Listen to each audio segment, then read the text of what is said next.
everyone. Good morning. As I record this, still good and well in the morning. Just past dawn. So, anyway. I know some of you, when I think, wow, you look a freak show. And all I gotta say is. So, anyway. Let's get to crack-a-lack-a-lackin'. Shall we? My window capture is going to be. Yeah.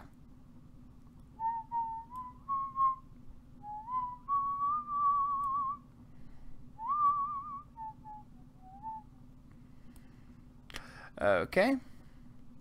Put my video up here and let's react. Let's watch, react, and respond to a Dr. Paul Saladino clip. By the way, he did dabble in biochemistry and nutritional stuff and all that, but he's in psychiatry. He did psychiatry. Let me give you a clue. Let me give you a hint of what I think of psychiatry. Take psychology instead, fucker! Anyway.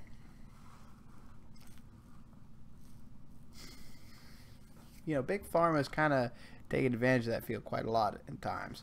Now, I'm not villainizing him for it, but just giving that out there. Anyway. Here we go.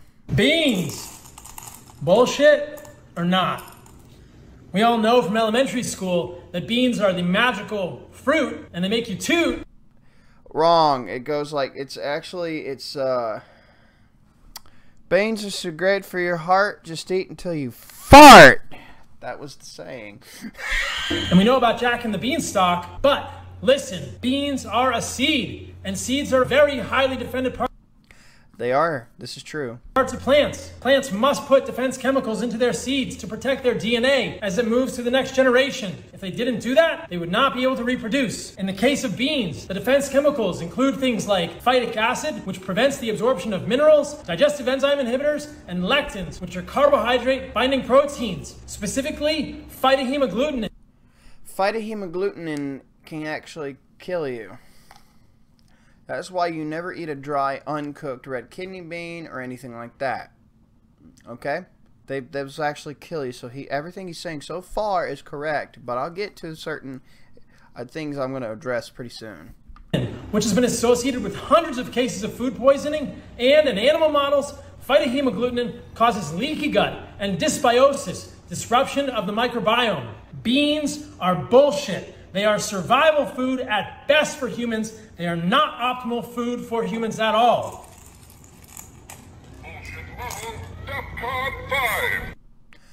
Okay. Technically, if you don't actually food prep them properly and eat at most, if you look at the Atkins Diet plans from back in the day, he said my carb sensitivity.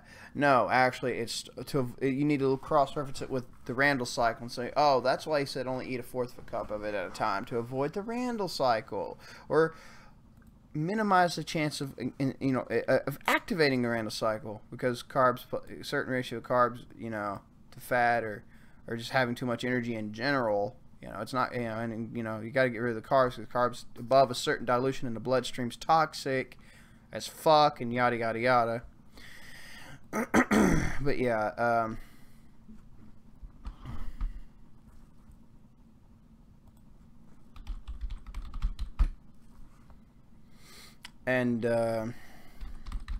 but essentially, all you have to really do is,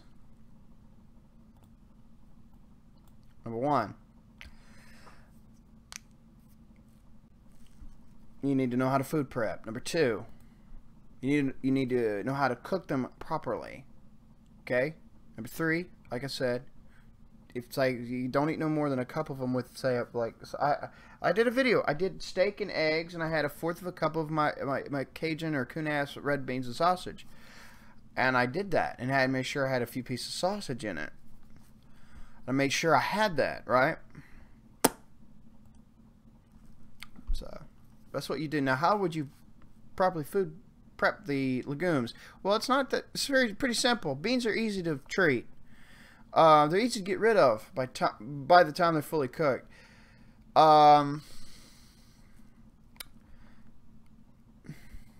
there's two paths to go about the two stages there's two stages of going about the food prepping, the legume prepping, okay? But each step has two paths you can take.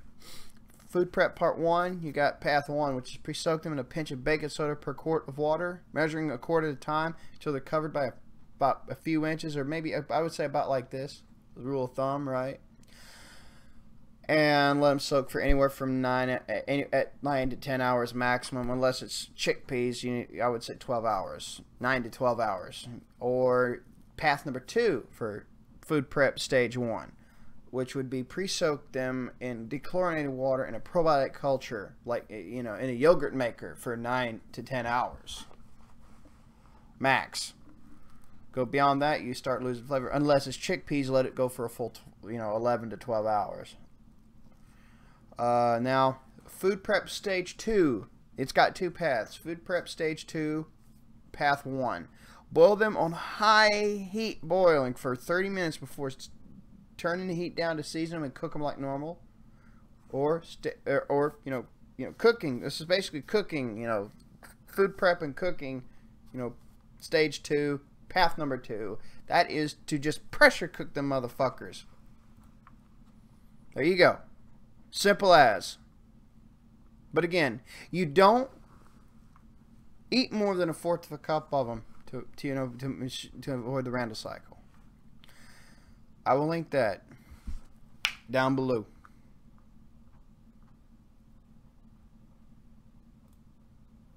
Thank you for watching.